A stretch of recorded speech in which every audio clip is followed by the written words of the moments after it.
The movie I chose for my project is an independent romantic drama called I Believe in Unicorns. It follows a whimsical teenage girl named Davina and her quest to find an escape from her home life and a new relationship with an older boy. It stars Natalia Dyer as Davina and Peter Vack as her boyfriend, Sterling.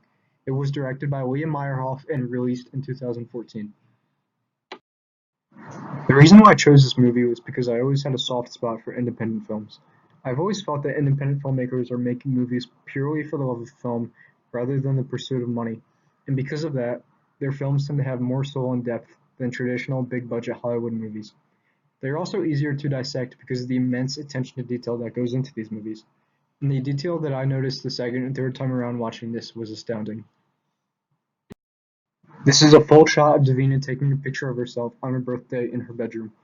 She is dressed up like a princess, wearing a white dress meant to symbolize her childlike innocence she longs to keep through her struggles of maturation and adulthood. The lighting in the room is slightly high-key, showing how Davina feels the most happy when she goes into her own fantasy world to escape from the sadness that pervades over her family. She is framed within the middle third of the shot, solidifying her as the dominant, and the outside thirds are being filled with her many childlike illustrations and toys on the walls and shelves, with a special emphasis on unicorns. There are at least three images of unicorns within the frame. Unicorns are a prominent motif throughout the film that symbolize youthful fantasies.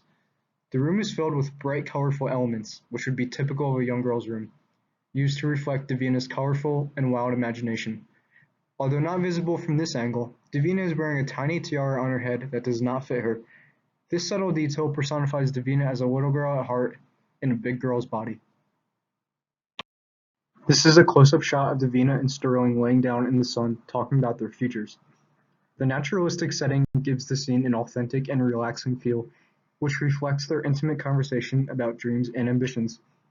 This intimacy is strengthened by the soft pitch in which the two characters are speaking in.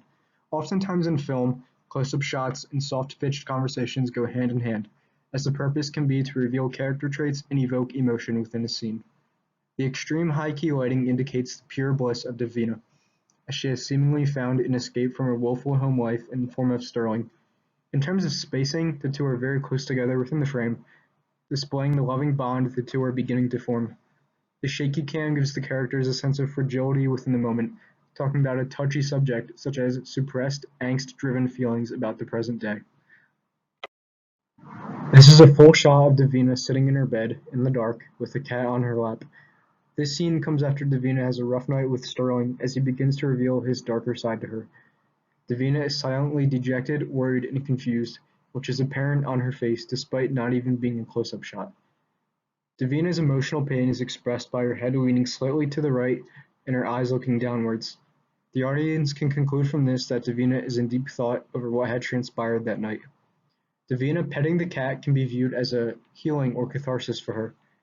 The decision to use a full shot allows the viewer to observe the other elements of the room, which includes a picture of a unicorn in the center of the shot, surrounded by stars and drapes. Again, we see how Davina surrounds herself with wondrous decorations in an attempt to hold on to her slowly eroding childhood. The enchanting aspects of the room, contrasted with the heavy darkness of the night, serves as beautifully done cinematography for the central theme of the movie, the painful decay of youthfulness.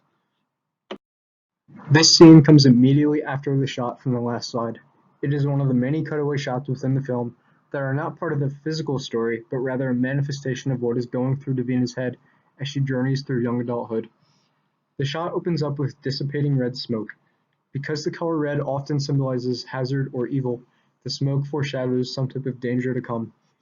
One could also analyze the red smoke as an allusion to love and the perils it brings. The camera then tracks Davina as she gleefully coasts through the grassy meadows, decorated in an all-white dress. The motif of the color white returns, again to symbolize Davina's need for purity. This time she is waving white strips of paper through the air and from her hair. She looks quite magical, and the tracking movement shows how Davina is captivated in the moment. The mood of the scene is invoked by a happy tune. Davina then looks up with an expression of nervous intrigue, almost as if she is seeing something she wasn't expecting to see. The tune turns ominous. It flips to a menacing shot of Sterling holding a flame in his hand. The tense shot is meant to foreshadow the dangers that will come with Sterling and his volatile behavior. The contrast between the enchanting Davina and the angry Sterling epitomizes their unstable relationship in the actual story. This invaluable shot represents Davina officially completing her maturation process. The scene comes right before Davina garners up the courage to leave Sterling for good. It is another one of those powerful cutaway shots coming from Davina's imagination. Davina is pointing a bow and arrow towards the claymation dragon that is trying to kill the unicorn. The fierce dragon represents Sterling and all of his destructive energy, while the smaller unicorn is Davina. The expression on Davina's face is full of confidence and determination, exemplifying her will to leave Sterling and become her own person. She is no longer going to accept anything less than what she deserves, which is the main reason why she wants to shoot the dragon. Her newfound tenacity is enhanced by the lighting from the fire on her arrow, which is shining on her face. The background is also completely black, giving the flaming glow more prominence. The low camera angle makes Davina look larger and more commanding in the situation. This differs from the earlier shot when Davina is looking upwards at Sterling, making her look small and vulnerable. The contrast between the two shots shows how Davina has grown from a timid young girl to a confident grown woman.